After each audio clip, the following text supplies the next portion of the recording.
friends, welcome back to my YouTube channel. I hope you all are fine and safe at your homes. I am also good. Students, have you noticed why have I put emphasis on the word safe when I spoke a sentence? Why being safe has become more important these days? Can you tell me?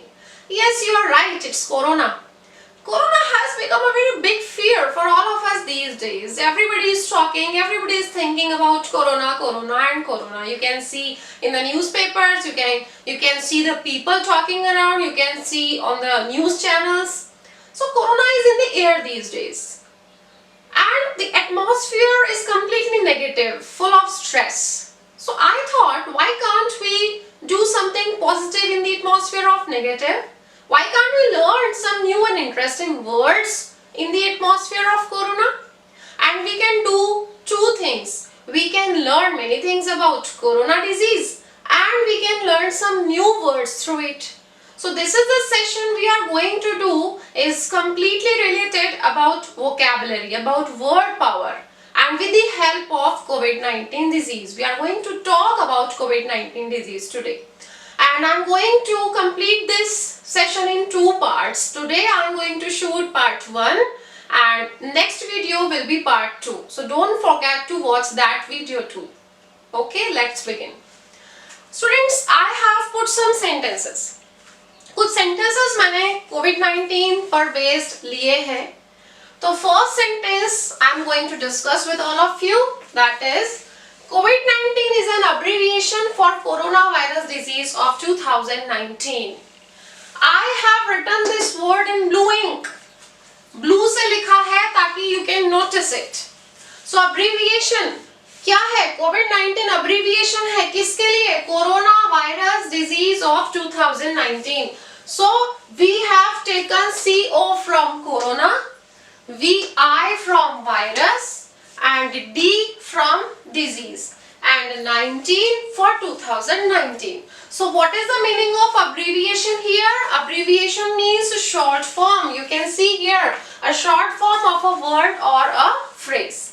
किसी word या phrase के लिए जब आप एक छोटा रूप use करते हो, that is called abbreviation, short form. Okay? Students, अब यहाँ इससे related जो भी words बहुत ज़्यादा use होते हैं, ठीक है? आसपास के जो मीनिंग लिए हुए होते हैं वो हम यहाँ साथ में डिस्कस कर लेते हैं जैसा कि हम हमेशा अपने वीडियोस में करते हैं. वन मोर वर्ड एक्रोनिम काफी रिलेटेड है इससे, सिनोनिम आप कह सकते हो उसको. A word which is formed from the first letters of the words. जब आप किसी ग्रुप ऑफ वर्ड्स में से हर वर्ड का फर्स्ट लेटर लेकर एक कंप्लीट वर्ड बना लेते हैं, that is called acronym. This is also a short form of a word or phrase. Like some very useful short forms are here. I have written WHO, बहुत सुन रहे होंगे आजकल आप, World Health Organization. NASA, NASA, National Aeronautics and Space Administration.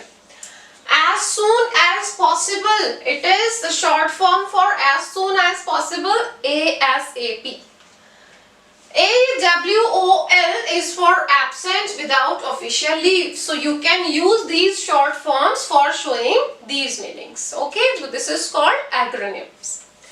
One more word I have written here, monogram. What is monogram? Since mono is always related to one. जब भी mono word आप किसी, mono is a prefix basically. So whenever mono is used in a word, it will give you a meaning of one. है ना? Monopoly. ठीक है? So monogram, a symbol usually formed from the first letters of a person's name that is shown or printed on clothes or other possessions. क्या मतलब हुआ इसका? जब आप किसी person के नाम का first letter या तो किसी कपड़े पर या और किसी आपकी चीज पर छपवा लेते हो और स्टोन या फिर उसे सिलवा लेते हो, ठीक है, उस चीज को आप क्या कहते हैं? मोनोग्राम. पहले बहुत हुआ करता था ऐसा, है ना? For the purpose of not losing your belongings, या उसको खो ना दो, ठीक है. तो I found a handkerchief with a monogram in the corner. मुझे एक रुमाल मिला जिसके कॉर्नर पे किसी भी पर्सन का जो नेम होगा उसका फर्स्ट लेटर जो है वो लिखा हुआ था या छपा हुआ था या सिला हुआ था।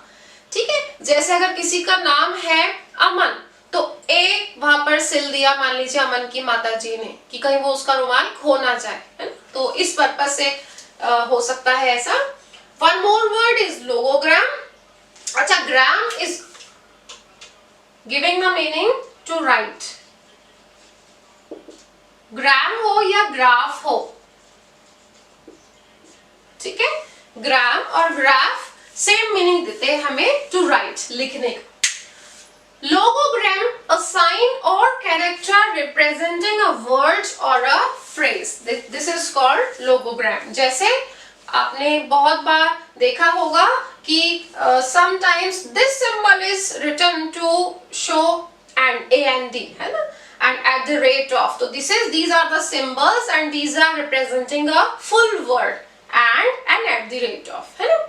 Why it is used? Why the logograms are used? To make your language beautiful, impressive, shorter, and basically these logograms are used in shorthand writing.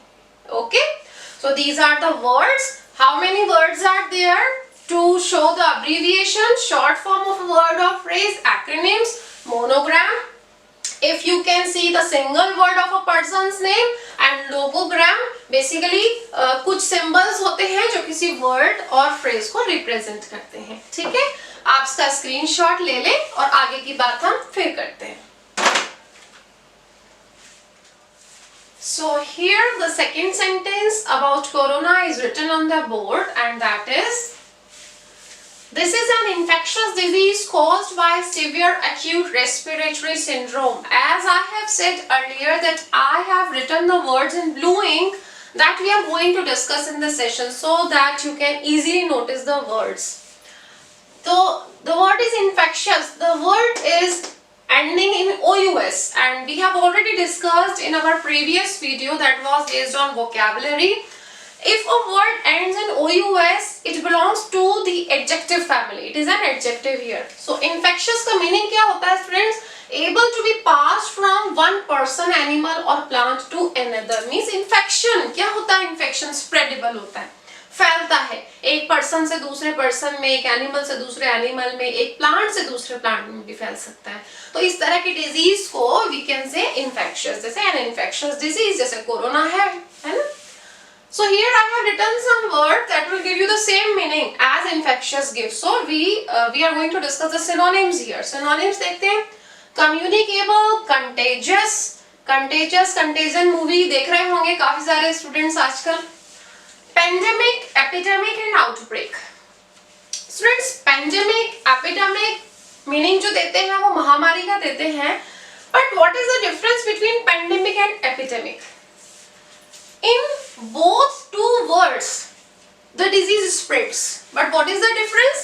The difference is a disease that has spread over a large area, like in a continent, in the whole country, in the whole world. तो एक बड़े area में अगर कोई disease फैल जाती है, that is called pandemic, सर्वव्यापी महामारी। ठीक है, and epidemic is a temporary prevalence of a disease.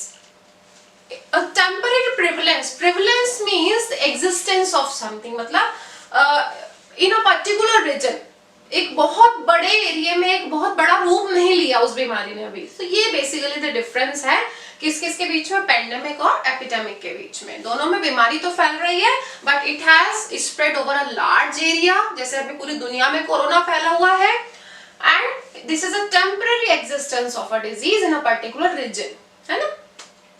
हाँ, मैं आपको बता दूं कि पेंडेमिक वर्ड यूज करेंगे हम कोरोना के लिए, है ना। One more word you may have listened these days, the word outbreak. ये भी बहुत अभी पढ़ने को मिलेगा आपको न्यूज़पेपर्स में, सुनने को मिलेगा आपको न्यूज चैनल्स पे।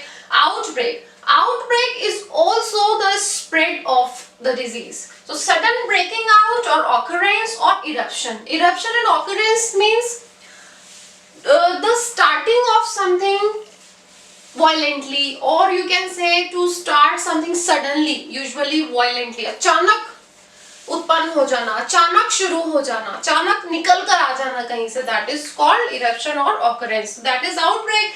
जैसे अच्छी खासी लाइफ हमारी चल रही थी, अचानक कहीं से कोरोना आया और इतना फैल गया, so we can use outbreak also, है ना। If you have confusion between pandemic and endemic, on a safer side we can use outbreak for the spread of the disease. Okay, next word we can take acute. Acute is also an adjective. Acute क्या meaning देता है students? Very serious, extreme or severe. Severe and acute are both synonyms to each other, है ना। बहुत ही तेज, तीव्र, serious, ठीक है, उसके लिए आप यूज करेंगे acute. Like you can say an acute abdominal pain, है ना, an acute water shortage. और उसी चीज के लिए हमारे पास वर्ड है fatal.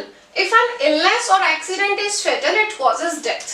अगर कोई एक्सीडेंट, अगर कोई illness जिससे डेथ हो सकती है, तो मतलब वो सीरियस है, सीरियस एक्सीडेंट है जिससे डेथ हो सकती है, that is fatal. Fatal accident कहेंगे हम उसे.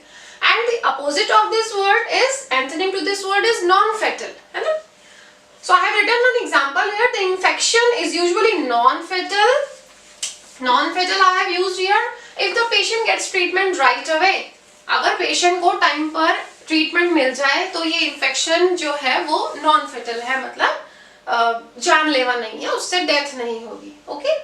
And the last word in this sentence I have taken is respiratory. Respiratory is related to breathing. सांस लेने से रिलेटेड. तो ऑब्वियसली सबको पता है, if a person gets infected from corona, he starts facing discomfort in breathing, इसलिए इसको क्या कहा गया है, रेस्पिरेटरी, है ना। और जैसा कि हमने अभी डिस्कस भी किया था, have you noticed something here, severe acute respiratory syndrome, we can write it SARS, है ना। So what is SARS? SARS is an acronym for severe acute respiratory syndrome. In the first sentence we have discussed the word acronym, abbreviation, है ना। तो smoking can cause respiratory disease. Respiratory disease means if a person smokes too much, उसको क्या तकलीफ होने लग जाती है, सांस लेने से रिलेटेड प्रॉब्लम्स होने लग जाती हैं, that is called respiratory disease. And one more related word is a sniffle. Sniffle means, sniffle is also a way of breathing. To breathe in quickly and repeatedly, जल्दी जल्दी और repeatedly, बार बार अगर आप सांस ले रहे हैं, तो ऐसा क्यों हो रहा है? Because you are crying, या तो आप रो रहे हैं, और because you have a cold. So, जब रोता है पर्सन या फिर उसको जुकाम होता है, तो किस तरह से सांस लेता है ना, like this. तो this is called sniffle. Sniffle and snuffle both are synonyms to each other. Or you can say for dog also. Dogs क्या करते हैं? Suppose मैंने example लिया, the dog was sniffling around in search of his master. अपने मालिक को ढूंढने के लिए वो अपनी nose का use कर रहा था, सूंघता फिर रहा था इधर उधर. That is also called sniffle. So notice क्या होगा ना, when a dog snuffles or sniffles, आपको एक आवाज आती है ना कि वो repeatedly सांस ले रहा है, that is called sniffling or snuffle. Both the words you can use to give the same meaning. इसका screenshot ले लीजिए आप. So here are some other sentences about corona I have written here. Let's have a look. Third sentence is, the virulence of COVID-19 is causing great concern in society. We all know, सब tension में है, क्या होगा, कैसे होगा, है ना, how will we back to our life, कैसे हमारी वो लाइफ नॉर्मल हो पाएगी. So what is the meaning of virulence here? Virulence students एक noun है, the danger and speed of spreading of a disease. Virulence का मतलब danger, खतरा, बीमारी का बढ़ना, ठीक है, उससे रिलेटेड danger. So ये तो नाउन है, हम इसका एडजेक्टिव फॉर्म बना सकते हैं, that is virulent. And virulent का मतलब भाई ये डेंजर है, तो virulent का मतलब है डेंजरस, सीरियस और अनप्लीजेंट कंडीशंस के लिए आप virulent यूज करते हो. और सिनोनिम्स इसके मैंने यहाँ लिखे हैं, that is woeful, very unpleasant, very bad, nasty, again very unpleasant, है ना. हम कह सकते हैं कि he had a nasty appearance, और you can say menacing also, है ना. Ferocious, abysmal. Ferocious means very frightening and violent. आप फेरोशियस यूज कर सकते हो, सपोज एक क्रिमिनल है, एक टेररिस्ट है, उसके अपीयरेंस के लिए यूज कर सकते हो। भी डर लगता है ना ऐसे लोगों को देखने से एकदम से, तो फेरोशियस अपीयरेंस कह सकते हो आप, है ना, डरावनी। Abysmal you can say very unpleasant and very bad, like you can say very unpleasant weather conditions, मौसम बहुत खराब हो रहा है, डर लग रहा है उस मौसम से, तो वेरी अनप्लीजेंट वेदर कंडीशंस के लिए आप यूज कर सकते हैं abysmal. Okay, let's come to our next sentence, that is people are bound to maintain social distancing. social distancing बार बार हमें बोला जा रहा है, हम सुनते हैं कि सोशल डिस्टेंसिंग मेंटेन करो, लोगों से दूर रहो, और हम कर भी रहे हैं। And most of them must have become, जरूर हो गए होंगे, क्या हो गए होंगे, xenophobic हो गए होंगे। xenophobic, देखो फोबिया, फोबियाज भी हम आगे पढ़ेंगे। फोबिया मीन्स फियर, ठीक है। तो xenophobic तो पर्सन है, और उस डर को क्या कहोगे, xenophobia कहोगे। तो द पर्सन जो डरा हुआ है उसे कहोगे आप xenophobic। So showing an extreme dislike or fear of people from foreign countries, obviously जो बाहर देशों के जो लोग हैं उनसे अब डिसलाइक मतलब हेट की फीलिंग होने लग गई है, हम उनसे मिलना नहीं चाहते, हमें डर लगने लग गया। बताओ आज जो कंडीशन हो गई है कोरोना की वजह से, क्या हम इच्छुक हैं मिलने के किसी भी ऐसे पर्सन से जो दूसरे देश से आ रहा है, दूसरी जगह से आ रहा है, हमें डर लगने लग गया उस चीज से, है ना, एक फियर आ गया हमारे मन में। It means we have become xenophobic because of the fear of corona, ठीक है। तो ये हो गया आपका xenophobic। फियर्स जो है, फोबियाज हम आगे आने वाले सेशंस में डिस्कस करेंगे, काफी सारे phobias. Next sentence is if we want to get rid of corona, get rid of is a phrase, इसका मतलब होता है छुटकारा पाना, है ना, दूर रहना। तो अगर हमें कोरोना से छुटकारा पाना है तो we have to become habitual of making our surroundings sterile। तो हमें किस तरह की आदत डालनी पड़ेगी, अपने सराउंडिंग्स को, अपने आसपास की चीजों को, माहौल को स्टेराइल बनाने की हैबिट डालनी पड़ेगी। And what is the meaning of sterile, completely clean and free from dirt and bacteria. यही एकमात्र उपाय है ना हमारे पास कोरोना से बचने का, कि हम कैसे रहे, साफ सुथरी कंडीशंस में रहे, साफ सुथरे माहौल में रहे। तो स्टेराइल का मतलब है साफ सुथरा और जो धूल मिट्टी और बैक्टीरिया से फ्री हो। जैसे you can have the example कि इन दिनों जैसा कि आप कह सकते हैं suppose a newly born baby और उसका वैक्सीनेशन होना है और वो जरूरी है, डॉक्टर ने कहा है कि भाई ये टीका लगना जरूरी है, तो क्या कहा जा सकता है कि the vaccination of the baby must be done in sterile conditions। ये बहुत ध्यान रख के बहुत साफ सुथरी कंडीशंस में उसका वैक्सीनेशन हो जाना चाहिए, है ना। तो मैंने यहाँ कुछ रिलेटेड वर्ड्स लिखे हैं, that is salubrious and aseptic। salubrious means it is also an adjective ending in OUS, हमने डिस्कस किया था। Very clean, healthy and tidy, बहुत साफ सुथरा, बहुत tidy, well arranged, well organised, उसको कहोगे आप salubrious। एंड aseptic, ऑब्वियसली जो सेप्टिक फ्री है, सेप्टिक मींस इन्फेक्शन, ए लग गया मींस विदाउट इन्फेक्शन, तो medically clean and without infection. आप कह सकते हो कि जो एम्बुलेंसेज हैं दे मस्ट बी aseptic, कैसे होनी चाहिए, इन्फेक्शन फ्री होनी चाहिए, विदाउट इन्फेक्शन और वेरी क्लीन होनी चाहिए। जस्ट उनको ऑपोजिट क्या है, slatternly।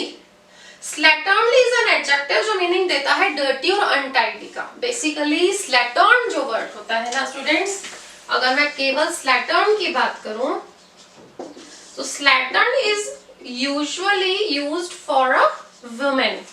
एक वुमेन के लिए यूज होता है, and a woman who is very dirty and untidy. और one more meaning, a slang is used for women, basically it is disapproving। और वो स्लैंग क्या मीनिंग देता है, जब आप स्लैटर्न वर्ड यूज करते हैं विमेन के लिए तो आप ये शो करते हो for a woman who is very untidy and dirty and who has many relationship with many man, usually for pleasure और फॉर मनी, ठीक है। तो उस पर्टिकुलर लेडी के लिए भी आप स्लैटर्न वर्ड यूज कर सकते हैं। Shithole, shithole is very unpleasant place, dirty और पुअर, ऐसी जगह के लिए आप यूज करेंगे शिथाल, है ना, बहुत ही गंदी जगह। Slovenly, slovenly is also used for untidiness, dirtiness, है ना, जो क्लीन नहीं है, बिखरी हुई है, ऑर्गेनाइज्ड नहीं है। जैसे कि इस वर्ड को आप यूज कर सकते हो, most of the students live away from their families to get higher education. बहुत सारे लोग अपने होम टाउन से बाहर आते हैं, शहरों में आते हैं रहने के लिए, अकेले रहते हैं।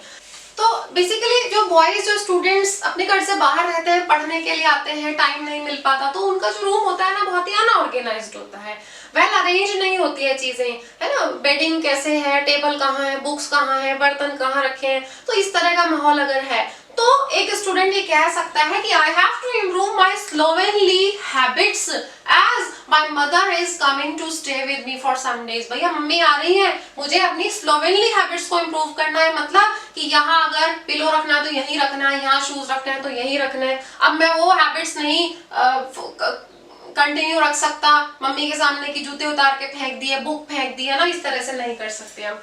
तो स्लोवेनली जो मीनिंग है वो है अनटाइडीनेस और डर्टीनेस से रिलेटेड। तो ये सारे जो वर्ड्स हैं आप इनको अच्छे से देख लीजिए, इसका स्क्रीनशॉट ले लीजिए। स्टूडेंट्स इस सेशन में बस इतना ही, क्योंकि इसका नेक्स्ट पार्ट लेकर मैं जल्दी आपके सामने प्रेजेंट होंगी। कुछ और कोरोना से रिलेटेड इंफॉर्मेशन हम शेयर करेंगे। तो stay safe, be at home, पढ़ाई करते रहें और कोरोना से जो ये लड़ाई है इसको हम साथ मिलकर लड़ते रहेंगे। Thank you so much. Please share and subscribe to my channel.